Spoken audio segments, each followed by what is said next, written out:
વિશેષ નથી કહેતા, પણ આ દીકરાને હવે જીતાડવાની જવાબદારી આજેથી તમને હું આપી જાઉં છું. જીતાડશો ને મને?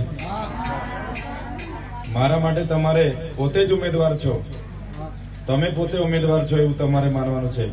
અને જેટલા પણ એક એક મત આપણા માટે કિંમતી છે, તો આજુબાજુમાંથી પણ સગા સંબંધી, મિત્ર મંડળ, જે બી તમારું કહેલું માને અને મત આપે એવા લોકોને તમારે મારા વતી કહેવાનું છે.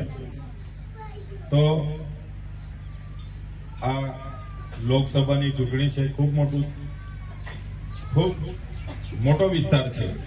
કદાચ તમારા ઘરે ઘરે અવાય કે નહીં અવાય, પણ આજે આવ્યા છે ત્યારે મારા માટે તમારે મહેનત કરવાની છે. અને જેવી રીતના આપણે અગાઉ પણ મળ્યા, આજે પણ મળ્યા, એવી જ રીતના આવનાર દિવસોમાં ફરી પણ મળીશું. એટલે કોઈ પણ જાતની ચિંતા નહીં કરતા. હાલમાં અમે પણ યાત્રામાં છે, ચૂંટણીમાં છે, જ્યારે સમય